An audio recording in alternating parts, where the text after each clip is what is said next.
Snap Studios. I'm Ira Glass. On This American Life, we tell real-life stories, really good ones. My mother said, I'm sorry you weren't here because Father Sager was here visiting, and he found a very nice orphanage for you. And I said, but I'm not an orphan, Ma. Surprising stories every week. This American Life. Listen wherever you get your podcasts. Snap Judgment is brought to you by Progressive Insurance. You chose to hit play on this podcast today. Smart choice. Make another smart choice with Auto Quote Explorer to compare rates from multiple car insurance companies all at once. Try it at Progressive.com. Progressive Casualty Insurance Company and affiliates, not available in all states or situations. Prices vary based on how you buy.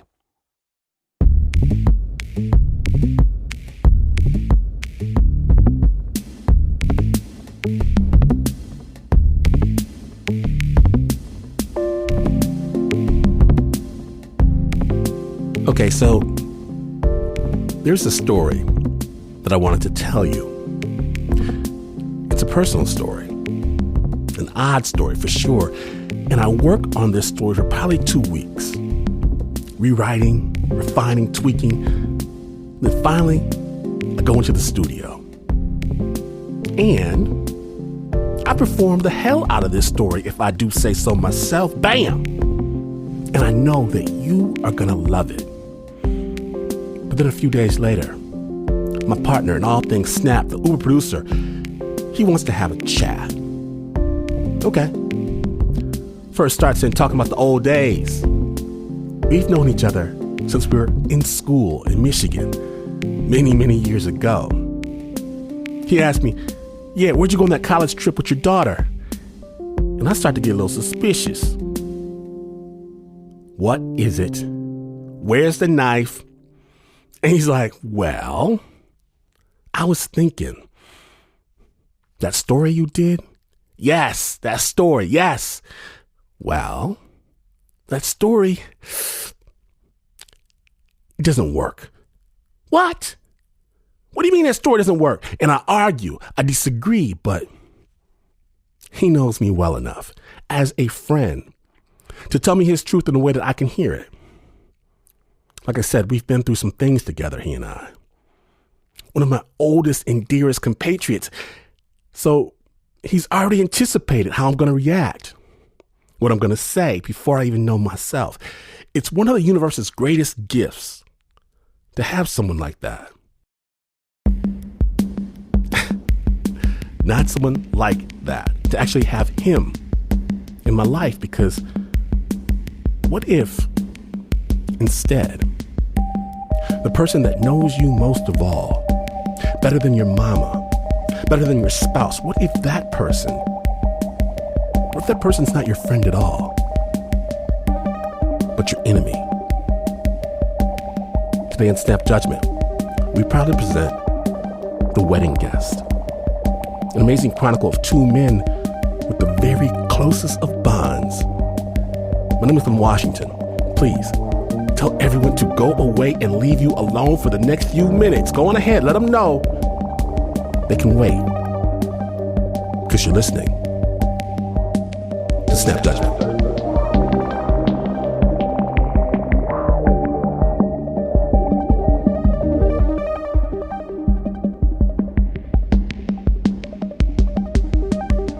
We begin in Australia, a place where a refugee thought at long last he could finally stop running. In this story, it does recount real events that happened to a child soldier, graphic scenes inside a prison camp, and as such, listener discretion is advised. Ruby Schwartz has the story.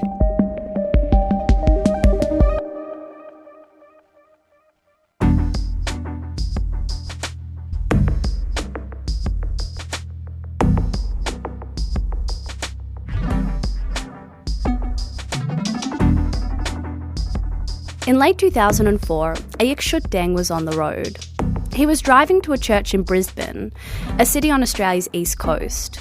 He'd been invited by a friend to the wedding of a South Sudanese couple. He didn't know them all that well, but he still had that kind of giddy, excited feeling you get before a wedding, which drove him to formalities he might not otherwise subscribe to. I'm not a suit person, so I like to wear a polo shirt, but I think I was wearing a nice button-up shirt, just for respect of the wedding. In the church, the 70 or so guests milled about, making small talk, before taking their seat on one of the wooden pews. And then the bride and the groom got married, everything went all right, people ate food and all that. It's all the Sudanese food, lamb stew, fish stew, because we are Dinka, so it's all stew. And then at the end of the service, I was sitting to the left side of the building of the church. I was just looking around. And Ayik recognises this guy, off to the side, on his right. So he was just a few seats in front of me. He was talking to someone. I said, this guy can't be here. No way. That's not him. I look again. I just said, it can't be right. I thought maybe there's something wrong with me in church. I just couldn't believe that this guy is gone years ago. That can't be him. He's not here. He's in Africa. He's dead. And I look again, just to double check, to make sure that it's him. And it was him. Honestly, just the eye was the thing I'll never forget. The look, his face never changed. After I realized it was him, my brain was it's just like a bomb just about to explode. I felt so angry. Ayik had always thought that if he ever came face to face with this man again, he'd kill him. But at this point, many years had passed and he was a different person now. I said, this time I can do anything to him and he can't do anything to me because I'm not a kid anymore. I'm not that skinny child anymore.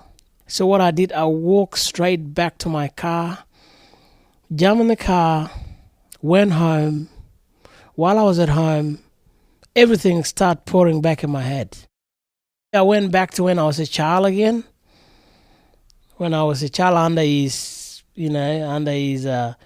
power. I never went through so much pain in my life until I met Anyang.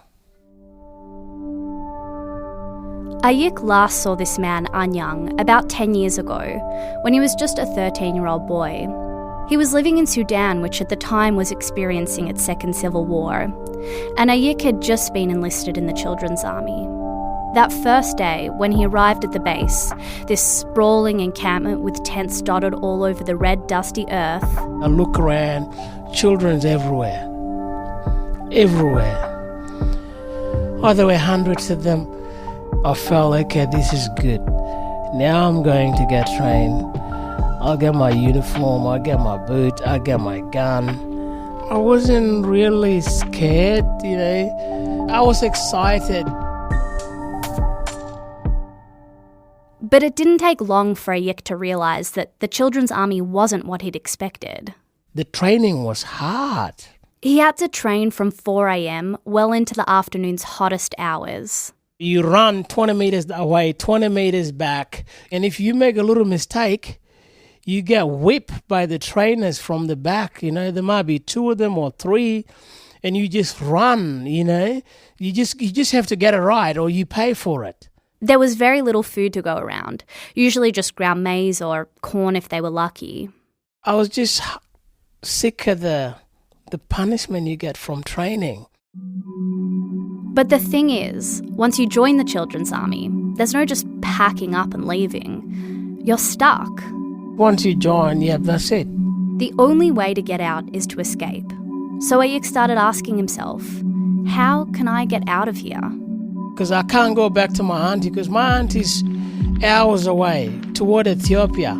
He also couldn't go back to his village in Sudan. Unless you go as a group and you got guns, yeah. But if you're a child, no way you're going to make it. His only option was this nearby refugee camp called Dima, about 2 kilometres down the road. Because we're in the Ethiopian jungle. There's nowhere to run. You can only run there. So one night, under the blanket of darkness, clutching a metal plate and rocks for protection, Ayik ran out of the camp towards the dirt road to Dimmer. From leopards, from hyenas, lion, I didn't think I can make it. He kept looking back, expecting to be caught or attacked. But 15 minutes later, panting, sweating, the refugee camp was finally in sight. He'd made it.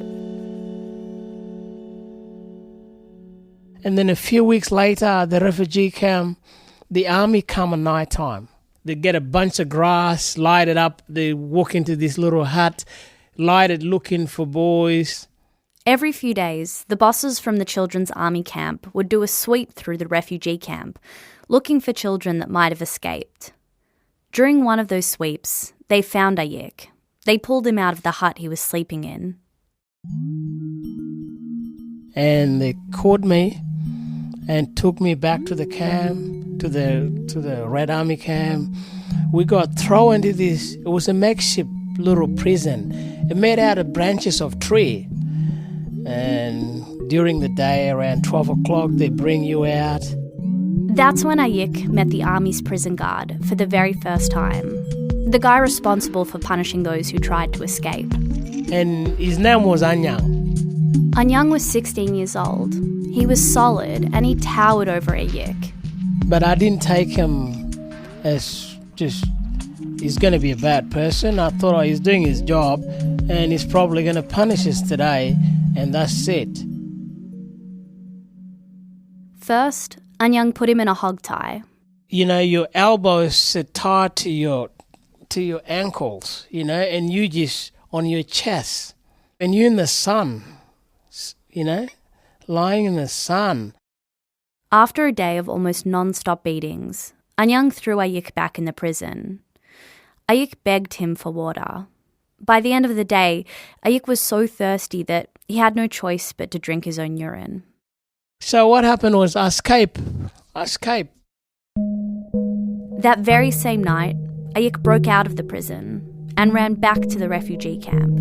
I thought I'll disappear into the crowd and they'll forget about me, because there's other hundreds of child soldiers coming from Sudan every night as refugee. They can go and take them.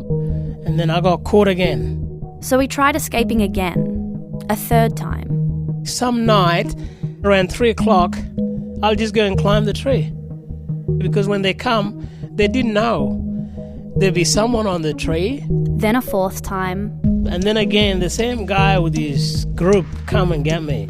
And a fifth time. I came up with a plan that I used to sleep between the girls, because when the rebel rock up in the morning, they're only looking for boys. They didn't take the girls. But each time Ayik was caught and delivered back to the prison camp and back into the hands of Anyang. Every time I come back, it's him, and then he realized this is the guy that don't listen. This is the guy who thinks he knows everything. So the punishments got worse. When the skin starts peeling off from your elbow or your feet, he'll rub chili in there. So he just had a hate for me. He hated me. At the time, he had a big boss ahead of him. You know, when his boss is there, fair enough. You can go as hard as you want. To some extent, Ayik knew that Anyang was just doing his job and following the orders. But then Anyang would torture Ayik and the other boys in the prison camp, even when the superiors weren't around. Every time he see me, he punished me worse than any other person in that prison. I asked myself, why is he doing it? Is it for his own pleasure? Why see other people like him suffer like this? Why is he doing it? There was an anger inside me. You know, all that time I became very angry. But that still didn't keep Ayik from that same cycle. Escaping, getting caught. Escaping, getting caught again. I lost track so many times. I lost track. Probably 15 to 20 times. And I thought, they'll get sick of me and let me go. And that's why I kept doing it. But after a while, I just got sick of it. And I just said, there's no point. I must well just give up. I stopped running. Ayik was eventually deployed and spent more than 2 years fighting with the Sudan People's Liberation Army.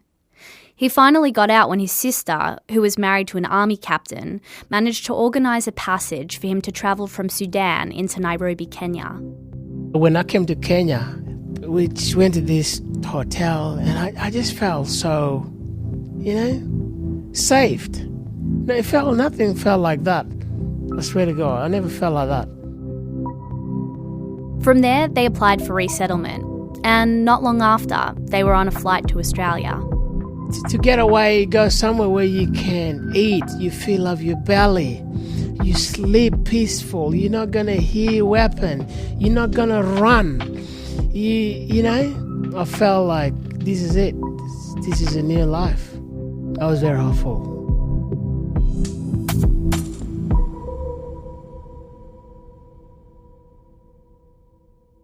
Now, as a grown man, back at his apartment in Brisbane after the wedding, Ayik was pacing around his living room. To me, I felt like this is crazy. I said, why him to where I am? Some of my best friends live in America, Canada. Why not one of them? Why bring my enemy next to me? I thought of that. I thought about him so many times.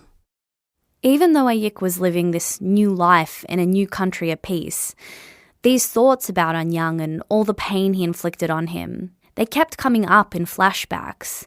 It was like this movie rolling in front of his eyes that he just couldn't press pause on. Sometime when I was in the kitchen, because there were 3 of us in my family that used to cook for everyone, me and my sister and my cousin. Sometime when I was in the kitchen, I'll look at this tray sitting in front of me of meat.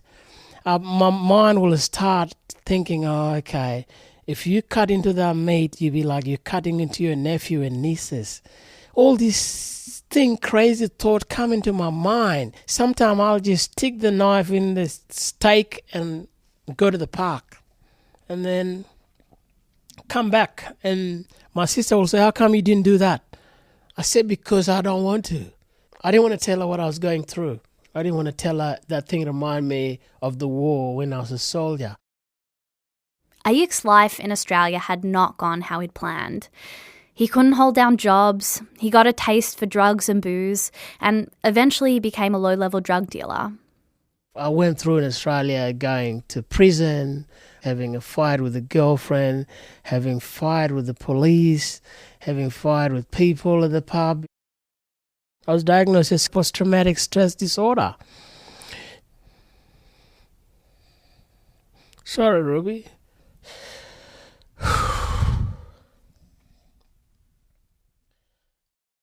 He says for almost a year he couldn't stop thinking about Anyang. So he had to keep reminding himself, he's not 13 anymore. He's not a child soldier. Anyang can't hurt him anymore. And then I had a little boy, I had a child, I had my son, so I had something to live for. He called his son Freeman, and Freeman totally changed the way Ayik saw the world and his place in it. I mean, children, if you have a child, you think different and not do things that you would do. And this man, Anyang, while still there, faded back into the recesses of his mind. So I was just trying to focus on myself. I got a child now and I want to live. I want to move on with my life, and I'm trying to find a career or something just to prove that, I can do something with my life. And that's when he started pursuing his childhood passion. The first time I saw a movie, I was in the jungle. So what happened was the bodyguard came with a TV. It was just as big as a microwave. It was black and white. And I just see this white guy jumping out of the plane, doing all this crazy stuff. So when I came to Australia, I tried to get to the bottom of it, how they make movies. And you got into acting. I was in a Scooby-Doo the movie. I was in In-Betweeners 2, which is a Pomish movie. It's a comedy, sort of like In-Betweeners. Remember that movie? There's In-Betweeners 1, In-Betweeners 2. I was in that. One day, Ayik was scrolling through Star Now, a a website that matches producers and casting directors with actors and performers.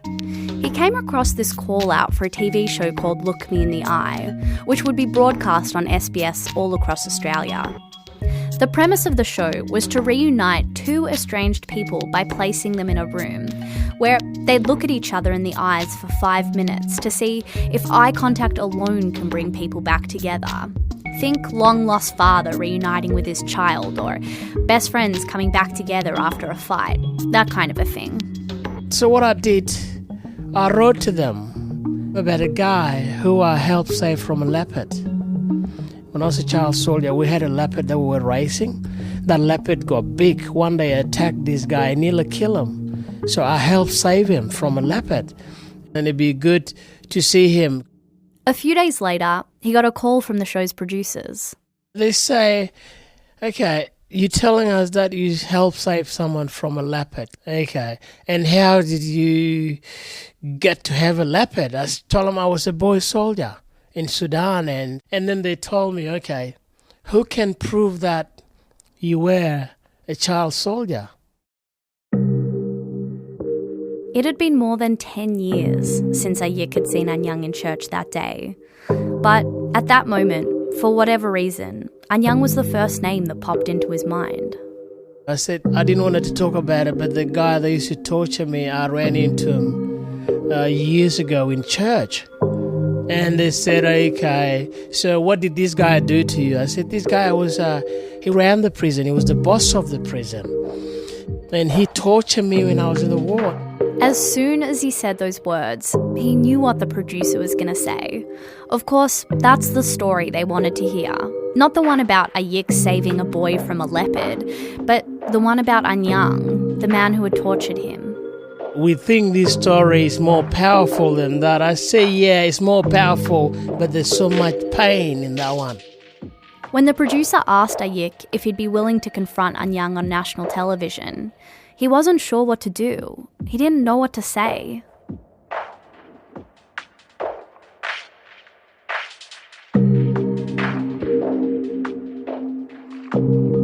When we return, will Ayik go on national television to confront Anyang? Stay tuned.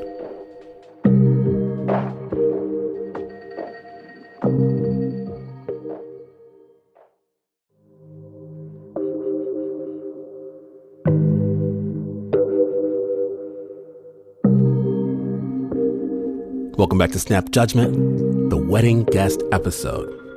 This is a real story, an amazing story that recounts disturbing memories. And as such, listener discretion is advised. Now, Ayik was on the phone with a TV producer who wanted him to go on national television to finally look his childhood tormentor in the eye. Snap Judgment. We think this story is more powerful than that. I say, yeah, it's more powerful, but there's so much pain in that one. When the producer asked Ayik if he'd be willing to confront Anyang on national television, he wasn't sure what to do. He didn't know what to say. It was something that I've been keeping to myself, like even the mother of my child, she didn't know much. She knew that I was a child soldier, but I never got into detail. So any close friend that knew me, they knew I was a child soldier, but not in detail.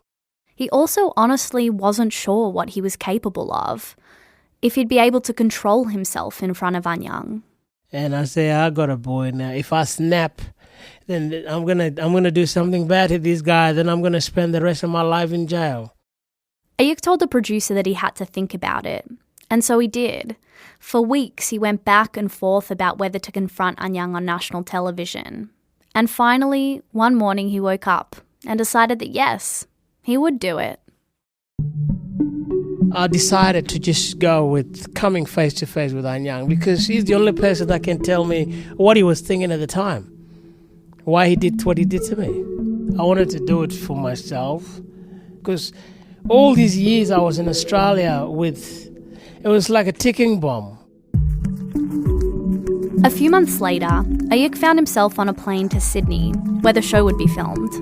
I was just really nervous. That night, in his hotel room, he barely slept. It was just a mixed emotion, I wanted to forgive him. At the same time, I was angry. When he woke up the next morning, he put on a pink shirt, khaki trousers, and tan leather shoes. He was picked up from the hotel and driven to a large studio with polished concrete floors and bright lights. It's like a warehouse. It's huge. And in that studio, I got told there'll be 2 seats there. The show is set up so that participants sit facing one another, staring into each other's eyes for 5 minutes. After that, they have to make a decision. Either end the relationship there and then, or decide to talk and reconnect. I was shaky. Everything was a bit blurry. At this point, Ayik didn't actually know if Anyang would be turning up to the filming. The producers hadn't told him. It seems that, in true reality television fashion, they wanted Ayik to be in as much suspense as their audience would be in. They say after a while, you get told he's in the building, but we're not sure if he's going to come or not. What about if he doesn't come? What are you going to do, Mr. Shoot? Eventually, a producer led Ayik to the centre of the room and sat him down in one of the chairs. The lights dimmed. The question of whether Anyang would turn up loomed large. When I heard the footsteps, someone coming, tick, tick, tick, tick, and then sat right, which is just about 2 meters or 3 meters in front of me. Ayik has his head down. Anyang, tall and lean, wearing glasses and a black suit, takes a seat in front of Ayik. He looks directly at him, and Ayik still has his head down.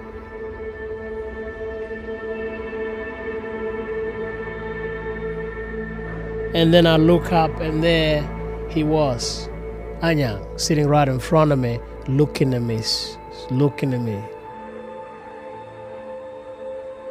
The first moment when I was looking at him, what I saw was the Anyang in the rebel, the Anyang, the prison guard, the boss. What came back to my mind was just what I saw when I was in Ethiopia, in the training camp. Just a blank face, just looking at me, just about to deliver his orders. It still looked the same as when I was in that dust on the ground, looking up at him. That's all I saw in his eye. I didn't see any sympathy. His eye was just so blank and just staring at me. Ayik looks away, but Anyang keeps a steady gaze on him. I was hoping to see some changes, face, but I didn't see it. I was thinking, I just think it's the same guy. It's the same person. It's people learn, grow, and change, but I haven't seen any change.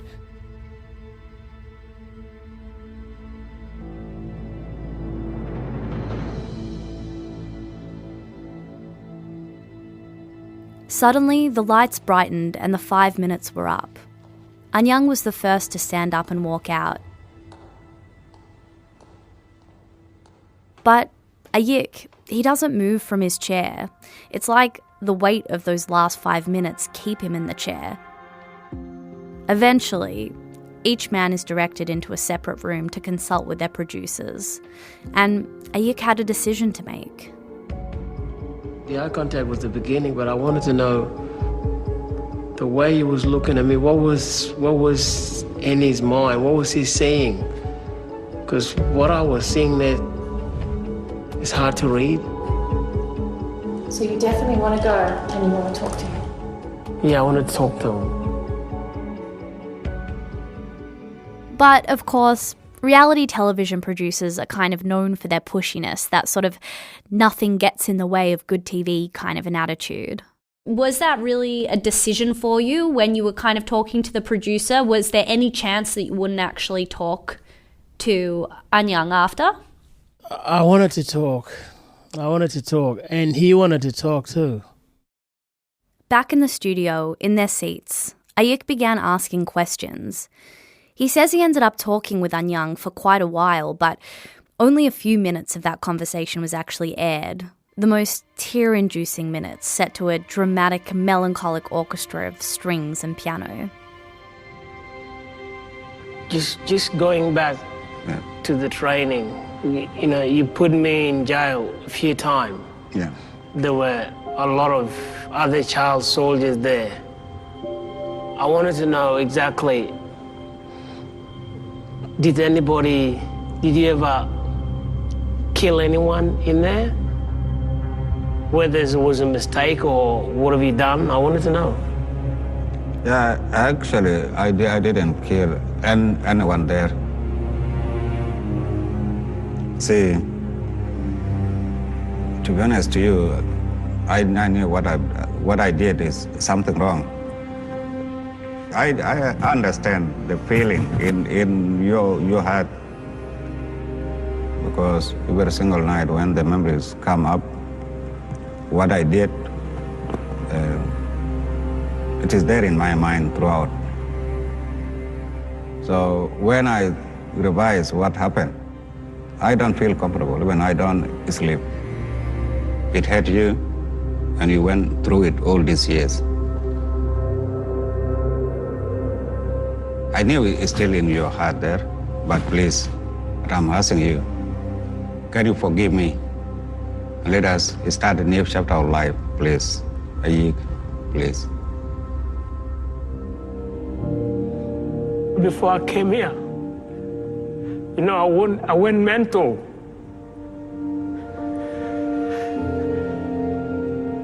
And then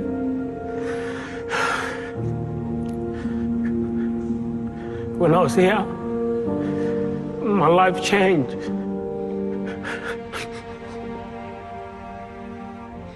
You say you're sorry, yeah? Yes. Are you really sorry? Yes. I forgive you and I mean it.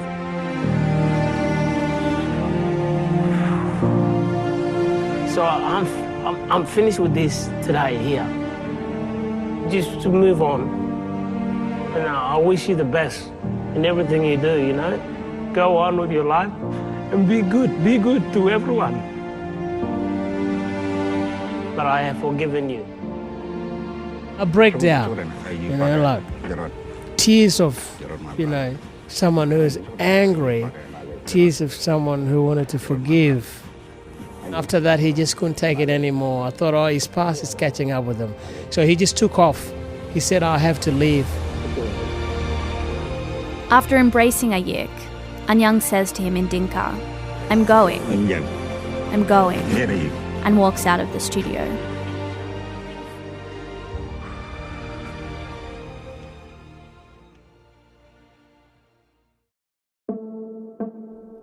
Is that the last we've seen of Anyang?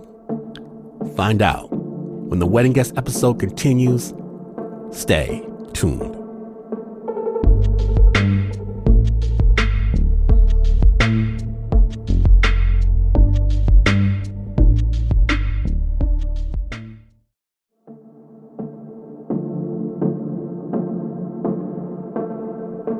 Welcome back to Snap Judgment, the Wedding Guest episode. My name is Glenn Washington, and when last we left, Ayik had just confronted Anyang, the man who had been his tormentor for years as a boy, as a child soldier in Sudan. The meeting took place in Australia on national television. It had been tearful and emotional under the bright lights of a TV studio, but the moment was cut short when Anyang left the set. Snap Judgment.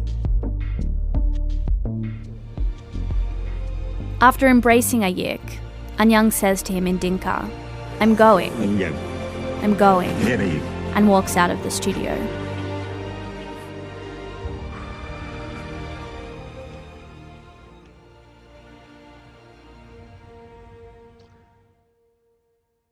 I'm wondering, because I know that Anyang apologized to you on the show. He said, I'm sorry. And you said to him on the show that you forgive him.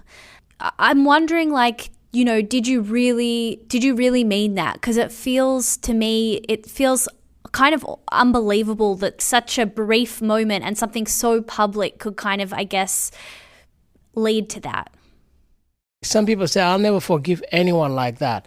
I forgive, so I'll move on with my life, because if I don't forgive, I'm the one suffering. I felt myself that to forgive is the only way to make me move forward.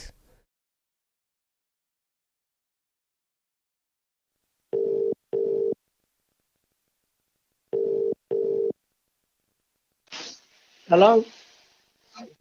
Hello. A young dude. How are you, bro? Hey, I tried to contact you a while ago because I was going to hang out with you, but you've been busy. Did you get my text? Yeah, but no, I didn't get your text, to be honest to you. No, it's all right. So how's the family anyway? Oh, they're doing good, bro. A few weeks after the show aired, Ayik went searching for Anyang.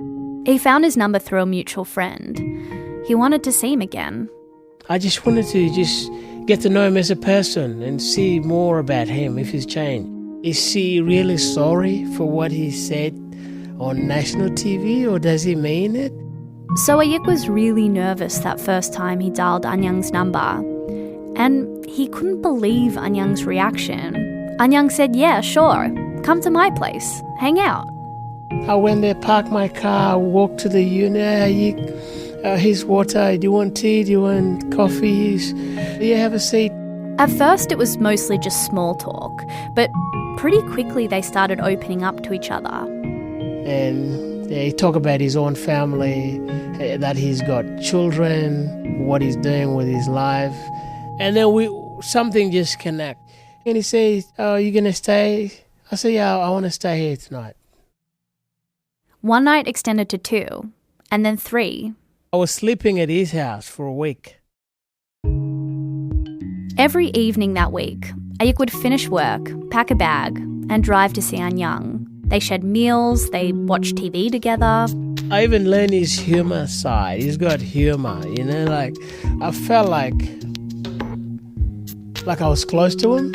And from there, he said, bring your son. So I took Freeman there. Ayik says that seeing Anyang with his son felt oddly natural, comfortable. It was just good to see him just hugging Freeman, walking, playing like it's kids play, Can you do this, Freeman? It was good, And it made me realize, okay, this guy has changed. He's not the same person he was back then. Eventually, Ayik got up the courage to start asking Anyang questions about the war. He said he was a child too, and he was worried about his life if he doesn't do what he was supposed to do. And then I even told him, I said, if I was in your shoes, I would have done the same but not as bad. Anyang had his own anger that he was taking out of us. And I can tell why, because he said his father and mother were killed when the war first started. Maybe that's the anger that he took on to pass it on to us. He suffered himself in the war as well. I have a question for you, which is, so the show Look Me in the Eye, it sets up a kind of oppressor versus victim narrative, basically, where like Anyang's the bad guy and you're the good guy, and it makes the situation seem really black and white. But I'm wondering, what would you say to that? Because it does seem more complicated than just that. Maybe he was a victim, but I don't know how bad he was. Who punished him, like what he did to me. That's why I see him as a bad guy, but a bad guy become a good guy. But Ayik says that knowing this, knowing how Anyang also suffered during the war, it made him realise something. Because he's the only person I can talk to about the war, is Anyang. And at that moment, he knew that what he thought he'd come for, an apology, wasn't actually what he'd come for. I feel like he's the only one that knew about me when I was a child, the person I was. If I was good or bad, then he knows. No one knows. I don't even know what kind of person I was when I used to run that many times. But Anyang will tell you that 100% exactly who I was. He was like a friend, but an enemy friend. I don't know if I'm making sense. So he knows me, he knows my personality back then, and he knows my personality now. He probably knows me better than anyone.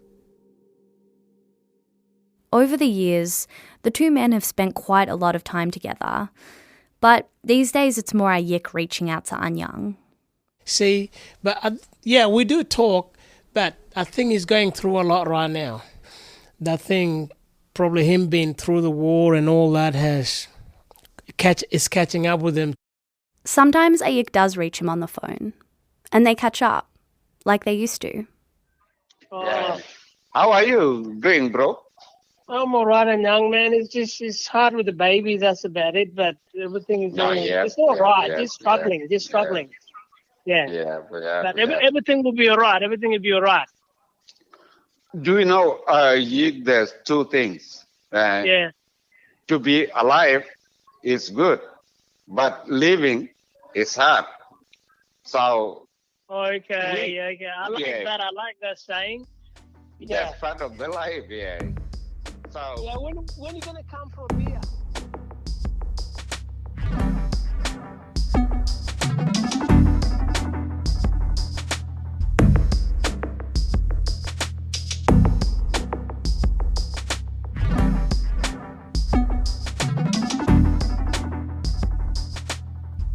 A very big thank you to Ayik Chutdang for sharing his story with Snap Judgment.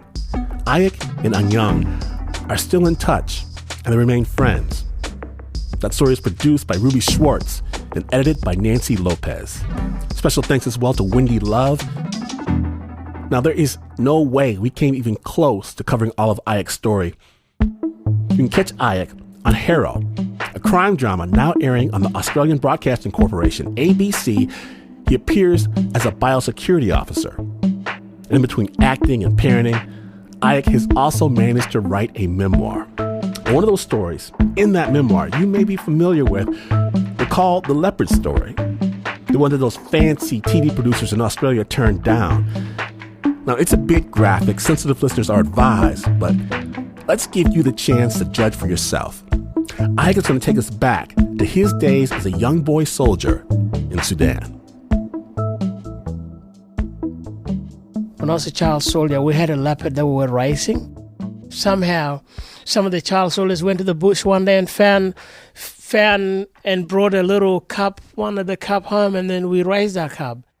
We tied the leopard under the tree, and it got about maybe 10-meter rope, so the leopard can climb on the tree to have a sleep there at night, because hyenas attacked him a few times, and then in the morning it will come down and run around. Yeah, it was crazy, because if a leopard attack you, that's it, you're dead, because, you'll die straight away, and I used to worry about that. And then one day, that leopard got big. One day, attacked this guy now. His name is Bulagwang. And the guy was coming, walking. We didn't see him walk. He walked past us, but we're playing cards, some traditional stuff. And I was playing card like 15 meters away from where he was.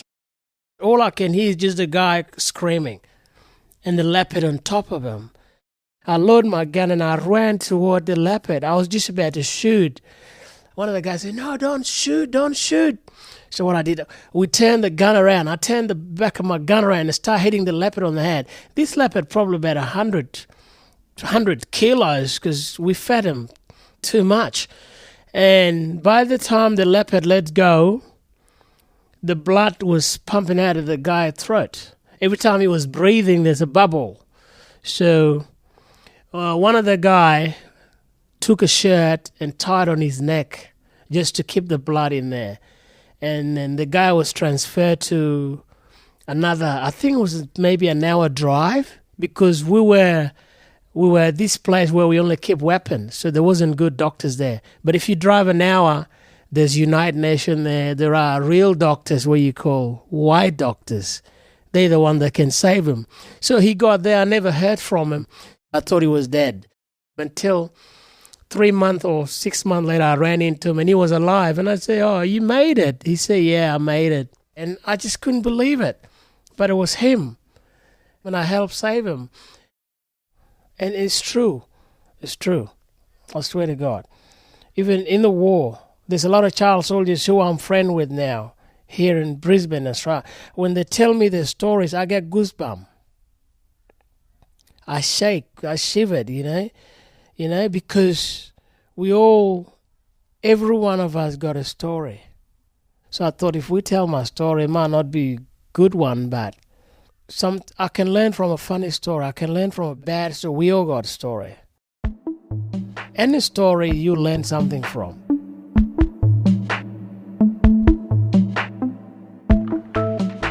So if you want more stories from Aiyek, check out his memoir, The Lost Boy. We'll have a link on our website, snapjudgment.org. The original score for this piece and the entire episode was by Renzo Gorrio. In fact, so many stories on Snap are scored by Renzo Gorrio that we gotta give him some love. He produces under the name Hydroplane and has a new album. It's called Rockets. It's out right now via a special collaborative released by Schematic and Neblina. Here's a taste of the first track called Rocketeer.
Sample of the latest track from our own amazing, irreplaceable in-house musician genius, Renzo Gorrio. It goes by Hydroplane. From the brand new album Rockets, it's out right now. It'll be available digitally on vinyl and cassette. We'll have a link to Renzo's work at snapjudgment.org.